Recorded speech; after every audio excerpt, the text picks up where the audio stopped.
ओम शांति 21 नवेम्बर 2024 प्रातः मुरली बाबा कहते मीठे बच्चे तुमको एबे शिक्षक होई समस्त को मन वशीकरण मंत्र शुणाइबाकु हेबो। एहा तुम समस्त संतान मानकर कर्तव्य अटे। तुमको एबे शिक्षक होई समस्त को मन वशीकरण मंत्र शुणाइबाकु हेबो। एहा तुम समस्त संतान मानकर कर्तव्य अटे। प्रश्न बाबा केउ संतान मानकर किछि भी स्वीकार करती नाही? बाबा केउ संतान मानकर किछि भी स्वीकार करती नाही? उत्तर जाहांक भितरे अहंकार थाए जे मु एते देउछि मु एतिकी साहाय्य करि परिबि। बाबा सेमानकर किछि भी स्वीकार करती नाही। बाबा कहउछंती मो हातरे चाबी अछि, इच्छा कले मु तो काहाकू गरीब करि परिबि किंबा साहुकार करि परिबि। एही रहस्य मध्य ड्रामा रे निर्धार्य अछि। जेउ मानकर आजि धनवान हेबार गर्व रहिछि सेमाने काली गरीब होई जाइथांती एवं गरीब संतान माने बाबांक कार्य निजर गोटिए गोटिए पैसा सफल करी धनवान होई जाइथांती। ओम शांति। एहा तो आत्मिक संतान माने जानिछंती जे बाबा आसिछंती आमको नुआ दुनियार संपत्ति देबा पाई। पिला मानकर मध्य एही निश्चय पक्का रहिछि ना कि जेते आमे बाबांकु स्मरण करिबा सेते पवित्र हेबा, जेते आमे भल शिक्षक हेबा सेते उच्च पद पाइबा। बाबा तुमको शिक्षक रूप में पढ़ाइबा शिखाउछंती, तुमको पुणी अन्य मानकु शिखाइबाकु हेबो। तुमे शिक्षादाता शिक्षक निश्चय हेउछ, बाकी तुमे काहार गुरु होई परिबो नाही, केवल शिक्षक होई परिबो। गुरु तो एकमात्र सद्गुरु ही अटंती, सिए ही शिखाउछंती। समस्तंकर सद्गुरु जणे ही अटंती, से आमको तांको भली शिक्षक करूछंती।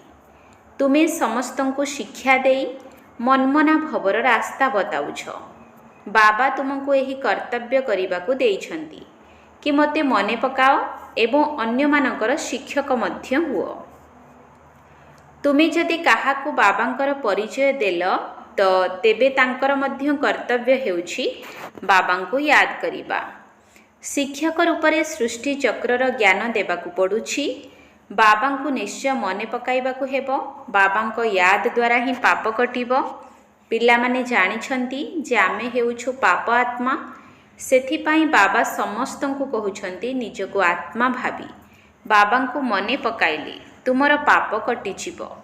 बाबा ही पतित पावन अटंती, उपाय बताउछंती। मधुर संतान माने तुमर आत्मा पतित होई जाइछि, जेउ कारणरु शरीर मध्य पतित होई जाइछि।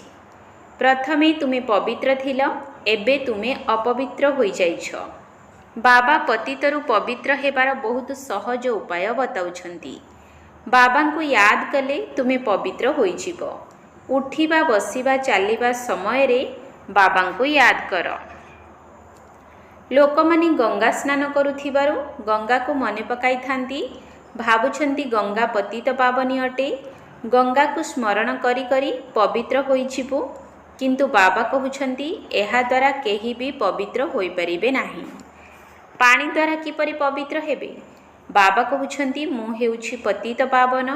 हे संतान माने देह सहित देहर सबु धर्म छाड़ी मते मने पकाइबा द्वारा तुमे पवित्र होई पुनर्बार निज घर मुक्ति धाम को चली जिवो। सारा कल्प घर को भूली जाइथिल, पूरा कल्परे बाबांकु केही भी जानी नथांती। एही मुख द्वारा थरे मात्र बाबा निजे आसी निजर परिचय देउछंती। एही मुखर केते महिमा रहिछि। गोमुख कहउछंती ना, गाई तो हेउछि पशु, वास्तव रे एहा हेउछि मनुष्यर कथा। तुमे जानिछ ये ब्रह्मा हेउछंती बड़ माता, जेउ माता द्वारा शिव बाबा तुम संतान मानकु पोष्य करूछंती। तुमे एबे बाबा बाबा कहिबारे लागिछ। बाबा मध्य कहउछंती एही यात्र यात्रा द्वारा ही तुमर पाप कटिबो। पिला को निजर बापा कथा मने पड़ी थाए ना, ତାଙ୍କର ଚେହେରା ଆଦି ମନରେ ରହିଯାଏ। ତୁମେ ସନ୍ତାନମାନେ ଜାଣିଛ, ଯେପରି ଆମେ ଆତ୍ମା ଅଟୁ, ସେହିପରି ସେ ପରମାତ୍ମା ଅଟନ୍ତି। ରୂପରେ ଆଉ କୌଣସି ଫରକ ନାହିଁ। ଶରୀରର ସମ୍ବନ୍ଧରେ ଚେହେରା ଆଦି ତ ଅଲଗା ଅଲଗା ହୋଇଥାଏ, ବାକି ଆତ୍ମା ତ ଏକାପରି ହିଁ ଅଟେ। ଯେପରି ଆମେ ଆତ୍ମା ଅଟୁ, ସେହିପରି ବାବା ମଧ୍ୟ ପରମାତ୍ମା ଅଟନ୍ତି। ତୁମେ ଜାଣିଛ, ବାବା ପରମ ଧାମରେ ରୁହନ୍ତି। ଆମେ ଆତ୍ମାମାନେ ମଧ୍ୟ ପରମ ଧାମରେ ରହୁଥିଲୁ। ବାବାଙ୍କ ଆତ୍ମା ଏବଂ ଆମ ଆତ୍ମା ମଧ୍ୟରେ ଆଉ କିଛି ଫରକ ନାହିଁ। ବାବା ଯେପରି ବିନ୍ଦୁ ଅଟନ୍ତି, ସେହିପରି ଆମେ ମଧ୍ୟ ବିନ୍ଦୁ ଅଟୁ। ଏହି ଜ୍ଞାନ ଆଉ କାହା ପାଖରେ ନାହିଁ। ତୁମକୁ ହିଁ ବାବା ବତାଇଛନ୍ତି। ବାବାଙ୍କ ବିଷୟରେ ମଧ୍ୟ କ'ଣ କ'ଣ ସବୁ କହିଦେଉଛନ୍ତି। ସର୍ବବ୍ୟାପୀ ଅଟନ୍ତି, ପଥର ଘୋଡ଼ି ଭିତରେ ଅଛନ୍ତି, ଯାହାକୁ ଯାହା ଆସୁଛି କହିଦେଉଛନ୍ତି। ଡ୍ରାମା ଅନୁସାରେ ଭକ୍ତି ମାର୍ଗରେ ବାବାଙ୍କ ନାମ, ରୂପ, ଦେଶ, କାଳକୁ ଭୁଲି ଯାଇଥାନ୍ତି। ତୁମେ ମଧ୍ୟ ଭୁଲି ଯାଇଥାଅ।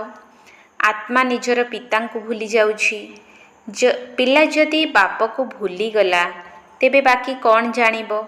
ଅର୍ଥାତ୍ ବାବାଙ୍କୁ ନ ଜାଣିବା କାରଣରୁ ସମସ୍ତେ ଅନାଥ ହୋଇଯାଇଛନ୍ତି। ବାପାକୁ ମନେ ହିଁ ପକାଉନାହାନ୍ତି।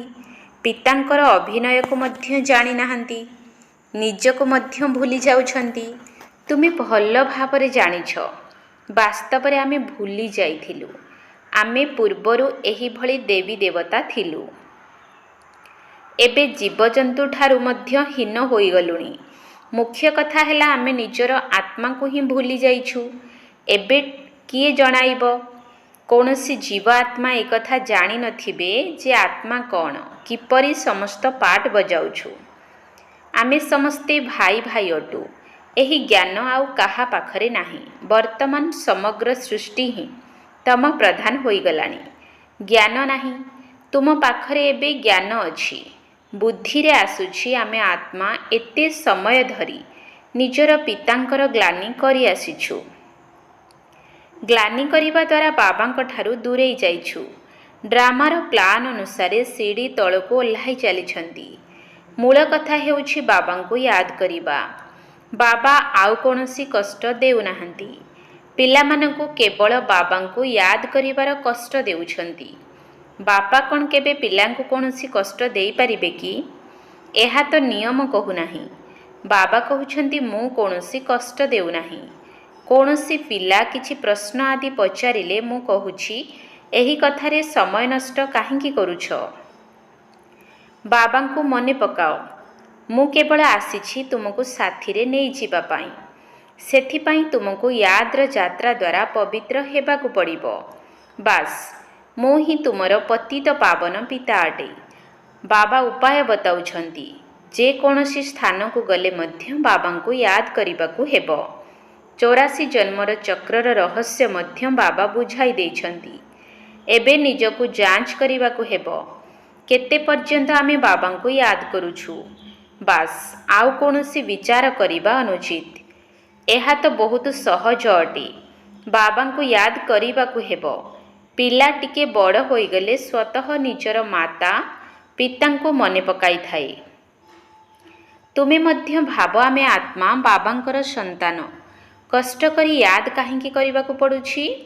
କାହିଁକି ନା ଆମ ଉପରେ ଯେଉଁ ପାପ ଚଢ଼ି ରହିଛି, ତାହା ଏହି ୟାଦ ଦ୍ୱାରା ହିଁ ଭସ୍ମ ହେବ। ସେଇଥିପାଇଁ ଗାୟନ ମଧ୍ୟ ରହିଛି, 1 ସେକେଣ୍ଡରେ ଜୀବନ ମୁକ୍ତି। ଜୀବନ ମୁକ୍ତିର ଆଧାର ପାଠପଢ଼ା ଉପରେ ନିର୍ଭର କରେ ଏବଂ ମୁକ୍ତିର ଆଧାର ୟାଦ ଉପରେ ରହିଛି। ଯେତେ ତୁମେ ବାବାଙ୍କୁ ୟାଦ କରିବ ଏବଂ ପାଠପଢ଼ା ପ୍ରତି ଧ୍ୟାନ ଦେବ, ସେତେ ଉଚ୍ଚ ନମ୍ବରର ପଦ ପାଇବ। ନିଜର କାମଧନ୍ଦା ମଧ୍ୟ କର। ବାବା କିଛି ମନା କରୁନାହାନ୍ତି। ଧନ୍ଦା ଆଦି ଯାହା ତୁମେ କରୁଛ, ତାହା ତୁମର ଦିନ ରାତି ମନେ ରହୁଛି ନା?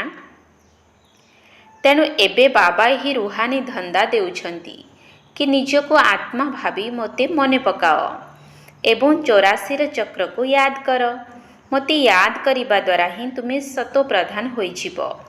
ଏକଥା ମଧ୍ୟ ବୁଝୁଛ ଯେ ଏବେ ଶରୀର ପୁରୁଣା ହୋଇଯାଇଛି। ପୁଣି ସତୋପ୍ରଧାନ ନୂଆ ଶରୀର ମିଳିବ। ନିଜର ବୁଦ୍ଧିରେ ଏହି ସାରାଂଶକୁ ମନେ ରଖିବାକୁ ହେବ, ଯାହାଦ୍ୱାରା ବହୁତ ଫାଇଦା ହେବ। ଯେପରି ସ୍କୁଲରେ ବହୁତ ବିଷୟ ଥିଲେ ମଧ୍ୟ ଇଂରାଜୀରେ ଭଲ ନମ୍ବର ରହିଥାଏ। କାହିଁକି ନା ଇଂରାଜୀ ହେଉଛି ମୁଖ୍ୟ ଭାଷା। ପୂର୍ବରୁ ଇଂରେଜମାନଙ୍କର ଶାସନ ଥିଲା, ସେଥିପାଇଁ ଏହି ଭାଷା ମଧ୍ୟ ଅଧିକ ପ୍ରଚଳିତ। ଏବେ ମଧ୍ୟ ଭାରତବାସୀ ଧାରୁଆ ଅଟନ୍ତି। ଏଠାରେ କେହି କେତେ ବି ଧନବାନ ହୋଇଥାନ୍ତୁ, କିନ୍ତୁ ବୁଦ୍ଧିରେ ଏକଥା ତ ଅଛି ନା, ଆମ ରାଜ୍ୟର ମୁଖ୍ୟମାନେ କରଜଦାର ଅଟନ୍ତି, ଅର୍ଥାତ୍ ଆମେ ଭାରତବାସୀ ଋଣଗ୍ରସ୍ତ ଅଟୁ। ପ୍ରଜା ମଧ୍ୟ ନିଶ୍ଚୟ କହିବେ ନା ଆମେ କରଜଦାର ଅଟୁ। ଏକଥା ମଧ୍ୟ ବୁଝିବା ଦରକାର। ଯେତେବେଳେ କି ତୁମେ ରାଜତ୍ୱ ସ୍ଥାପନ କରୁଛ ଏବଂ ତୁମେ ଜାଣିଛ ଯେ ଆମେ ଏହିସବୁ କରଜରୁ ମୁକ୍ତ ହୋଇ ସାଲଭେଣ୍ଟ ଅର୍ଥାତ୍ ଧନବାନ ହେଉଛୁ, ପୁଣି ଅଧାକଳ୍ପ ଆମେ କାହାଠାରୁ କରଜ କରିବୁ ନାହିଁ। କରଜଦାର ପତିତ ଦୁନିଆର ମାଲିକ ଅଟନ୍ତି। ଏବେ ମଧ୍ୟ ଆମେ କରଜଦାର ବି ଅଟୁ, ଆଉ ପତିତ ଦୁନିଆର ମାଲିକ ମଧ୍ୟ ଅଟୁ। ଗାୟନ କରୁଛନ୍ତି ନା ଆମର ଭାରତ ବର୍ତ୍ତମାନ ଏହିପରି ଅଟେ। ତୁମେ ଜାଣିଛ ଆମେ ବହୁତ ସାହୁକାର ଥିଲୁ, ସ୍ୱର୍ଗର ରାଜକୁମାର ରାଜକୁମାରୀ ଥିଲୁ। ଏକଥା ମନେ ରହୁଛି। ଆମେ ଏପରି ବିଶ୍ୱର ମାଲିକ ଥିଲୁ, ଏବେ ବିଲକୁଲ କରଜଦାର ଓ ପତିତ ହୋଇଯାଇଛୁ। ଏହି ଖେଳର ଫଳାଫଳ ବାବା ବତାଉଛନ୍ତି। ଫଳାଫଳ କ'ଣ ହେଲା? ଏହା ତୁମ ପିଲାମାନଙ୍କର ସ୍ମୃତି ଆସୁଛି। ସତ୍ୟଯୁଗରେ ଆମେ କେତେ ସାହୁକାର ଥିଲୁ, କିଏ ତୁମକୁ ସାହୁକାର କରାଇଥିଲେ? ପିଲାମାନେ କହୁଛନ୍ତି, ବାବା ଆପଣ ଆମକୁ କେତେ ସାହୁକାର କରାଇଥିଲେ। ଏକମାତ୍ର ବାବା ହିଁ ସାହୁକାର କରାଇଥାନ୍ତି। ଦୁନିଆ ଏହିସବୁ କଥାକୁ ଜାଣିନାହିଁ। ଲକ୍ଷ ଲକ୍ଷ ବର୍ଷ କହିଦେଇଥିବାରୁ ସବୁ ଭୁଲି ଯାଇଛନ୍ତି, କିଛି ହେଲେ ଜାଣିନାହାନ୍ତି। ତୁମେ ଏବେ ସବୁକିଛି ଜାଣିଗଲଣି। ଆମେ ପଦ୍ମାପଦମ ସାହୁକାର ଥିଲୁ, ବହୁତ ପବିତ୍ର ଥିଲୁ, ବହୁତ ସୁଖୀ ଥିଲୁ। ସେଠାରେ ମିଛ ପାପ ଆଦି କିଛି ନଥାଏ। ସମଗ୍ର ବିଶ୍ୱ ଉପରେ ତୁମେ ବିଜୟୀ ହୋଇଥିଲ। ଗାୟନ ମଧ୍ୟ ରହିଛି ଯେ ଶିବ ବାବା ଆପଣ ଯାହା ଦେଉଛନ୍ତି ତାହା କେହି ଦେଇପାରିବେ ନାହିଁ। ଅନ୍ୟ କାହାର ଶକ୍ତି ନାହିଁ ଯେ ଅଧାକଳ୍ପ ପାଇଁ ସୁଖ ଦେଇପାରିବେ। ବାବା କହୁଛନ୍ତି ଭକ୍ତି ମାର୍ଗରେ ମଧ୍ୟ ତୁମର ବହୁତ ସୁଖ ଅସରନ୍ତି ଧନ ରହିଥିଲା। କେତେ ହୀରାଲୀଳା ଥିଲା, ଯାହା ପୁଣି ପଛକୁ ଆସୁଥିବା ଆତ୍ମାମାନଙ୍କ ହାତକୁ ଚାଲି ଯାଇଥାଏ। ଏବେ ତ ସେ ଜିନିଷ ସବୁ ଦେଖିବାକୁ ମଧ୍ୟ ମିଳୁନାହିଁ। ତୁମେ ଫରକ ଦେଖୁଛ ନା? ତୁମେ ହିଁ ପୂଜ୍ୟ ଦେବୀ ଦେବତା ଥିଲ, ପୁଣି ତୁମେ ହିଁ ପୂଜାରୀ ହେଉଛ। ନିଜେ ହିଁ ପୂଜ୍ୟ, ନିଜେ ହିଁ ପୂଜାରୀ।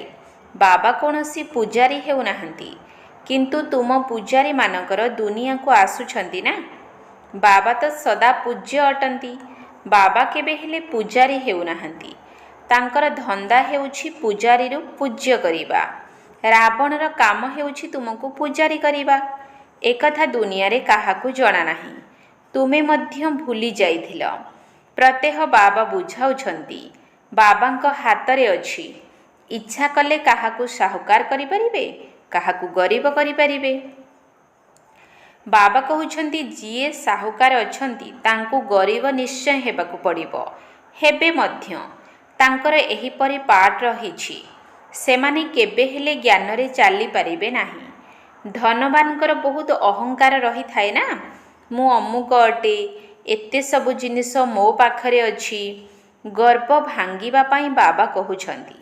ଏମାନେ ଦେବାକୁ ଆସିଲେ ବାବା କହିବେ ଦରକାର ନାହିଁ, ଏସବୁ ତୁମେ ନିଜ ପାଖରେ ରଖ। ଯେତେବେଳେ ଆବଶ୍ୟକ ହେବ ତ ନେଇନେବୁ।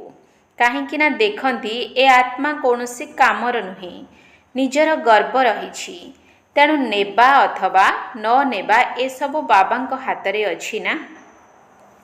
ବାବା ପଇସା କ'ଣ କରିବେ, ଦରକାର ନାହିଁ। ଏସବୁ ଘର ତ ତୁମମାନଙ୍କ ପାଇଁ ତିଆରି ହେଉଛି। ତୁମକୁ ତ ଆସି ବାବାଙ୍କୁ ଦେଖା କରି ପୁଣି ନିଜ ସେବାସ୍ଥାନକୁ ଫେରି ଯିବାର ଅଛି। ସର୍ବଦା ତ ରହିବାର ନାହିଁ। ପଇସାର କ'ଣ ଦରକାର? ଏଠାରେ କୌଣସି ସେନାବାହିନୀ ଅଥବା ତୋପ ଆଦିର ତ ଆବଶ୍ୟକତା ନାହିଁ। ତୁମେ ବିଶ୍ୱର ମାଲିକ ହେଉଛ। ତୁମେ ଏବେ ଯୁଦ୍ଧଭୂମିରେ ଅଛ। ବାବାଙ୍କୁ ୟାଦ କରିବା ବିନା ତୁମେ ଆଉ କିଛି ହେଲେ କରୁନାହଁ। ବାବା ନିର୍ଦ୍ଦେଶ ଦେଉଛନ୍ତି, ମୋତେ ୟାଦ କଲେ ଯାଇ ଏତେ ଶକ୍ତି ମିଳିବ। ତୁମର ଏହି ଧର୍ମ ବହୁତ ସୁଖଦାୟୀ ଅଟେ। ବାବା ହେଉଛନ୍ତି ସର୍ବଶକ୍ତିମାନ। ତୁମେ ତାଙ୍କର ସନ୍ତାନ ହୋଇଛ। ୟାଦ୍ର ଯାତ୍ରା ଉପରେ ହିଁ ସବୁକିଛି ନିର୍ଭର କରୁଛି। ଏଠାରେ ତୁମେ ଶୁଣୁଛ, ପୁଣି ତା ଉପରେ ମନ୍ଥନ ଚାଲୁଛି। ଯେପରି ଗାଈ ଖାଦ୍ୟ ଖାଇ ପୁଣି ପାକୁଳି କରିଥାଏ, ତାର ପାଟି ସବୁବେଳେ ଚାଲୁଥାଏ। ତୁମକୁ ମଧ୍ୟ କହୁଛନ୍ତି ଜ୍ଞାନର କଥା ଉପରେ ଖୁବ୍ ବିଚାର କର। ବାବାଙ୍କୁ ଆମେ କ'ଣ ପଚାରିବା? ବାବା ତ କହୁଛନ୍ତି ମନ୍ମନା ଭବ, ଯାହାଦ୍ୱାରା ତୁମେ ସତୋପ୍ରଧାନ ହେଉଛ। ଏହି ଲକ୍ଷ୍ୟ ଉଦ୍ଦେଶ୍ୟ ସମ୍ମୁଖରେ ରହିଛି। ତୁମେ ଜାଣିଛ, ସର୍ବଗୁଣ ସମ୍ପନ୍ନ 16 କଳା ସମ୍ପୂର୍ଣ୍ଣ ହେବାକୁ ପଡ଼ିବ। ଏହା ସ୍ୱତଃ ପ୍ରବୃତ୍ତ ଭାବରେ ମନ ଭିତରେ ରହିବା ଦରକାର। କାହାର ଗ୍ଲାନି ଅଥବା ପାପକର୍ମ ଆଦି କିଛି ବି କର ନାହିଁ। ତୁମକୁ କୌଣସି ବି ଓଲଟା କର୍ମ କରିବା ଉଚିତ ନୁହେଁ। ଦେବୀ ଦେବତାମାନେ ହେଉଛନ୍ତି ନମ୍ବର 1। ପୁରୁଷାର୍ଥ ଦ୍ୱାରା ଏତେ ଉଚ୍ଚ ପଦ ପାଇଛନ୍ତି ନା, ତାଙ୍କ ନିମନ୍ତେ ଗାୟନ କରାଯାଇଥାଏ ଅହିଂସା ପରମୋ ଦେବୀ ଦେବତା ଧର୍ମ। କାହାକୁ ମାରିବା ଏହା ହିଂସା ହେଲା ନା।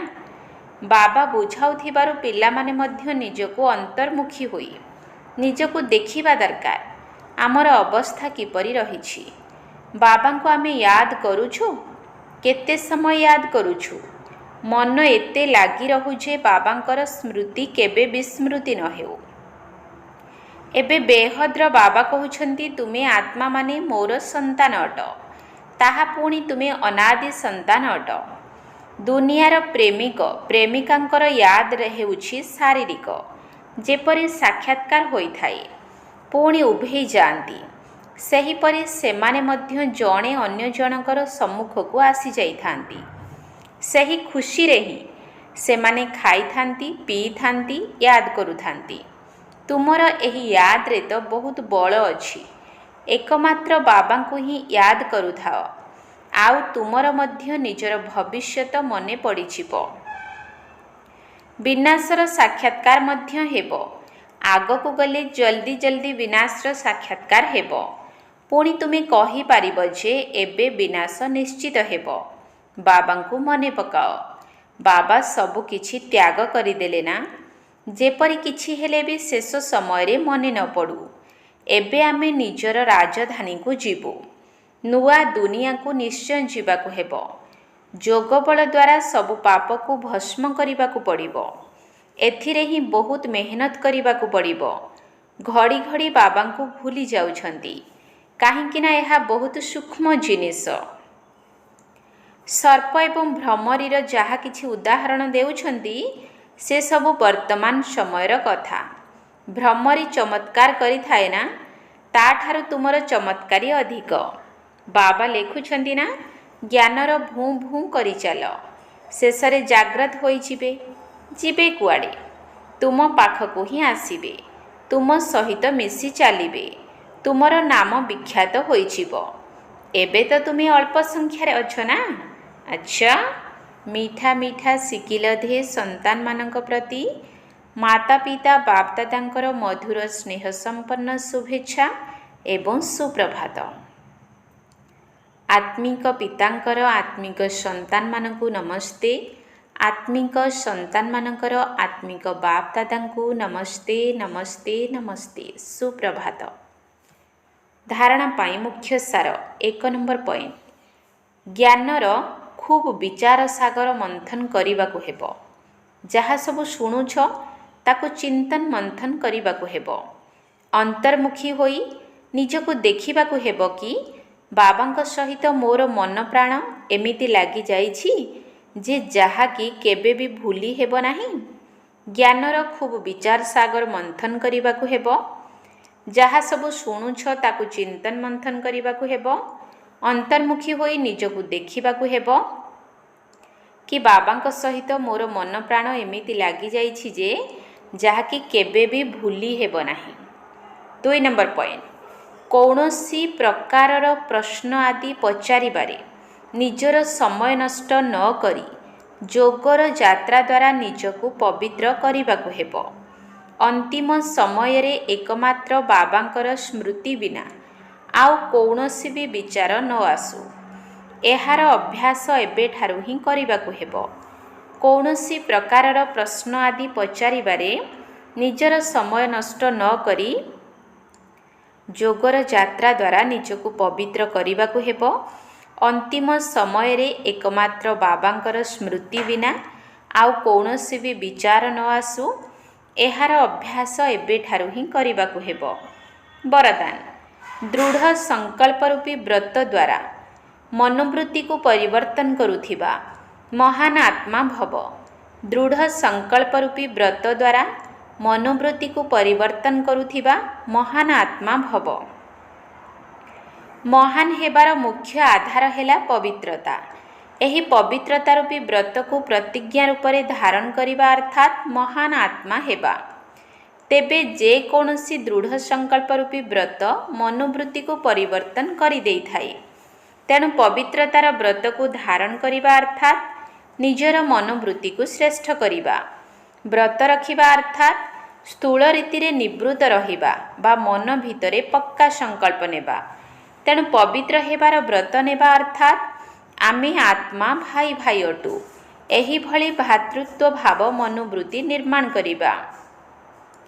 ଏହି ମନୋବୃତ୍ତି ଦ୍ୱାରା ହିଁ ବ୍ରାହ୍ମଣ ଆତ୍ମା ମହାନ ହୋଇପାରିଛନ୍ତି। ସ୍ଲୋଗାନ: ଯଦି ବ୍ୟର୍ଥଠାରୁ ଦୂରେଇ ରହିବାକୁ ଚାହୁଁଛ, ତେବେ ମୁଖରେ ଦୃଢ଼ ସଂକଳ୍ପର ବୋତାମ ଲଗାଇ ଦିଅ। ଯଦି ବ୍ୟର୍ଥଠାରୁ ଦୂରେଇ ରହିବାକୁ ଚାହୁଁଛ, ତେବେ ମୁଖରେ ଦୃଢ଼ ସଂକଳ୍ପର ବୋତାମ ଲଗାଇ ଦିଅ। ଓମ୍ ଶାନ୍ତି।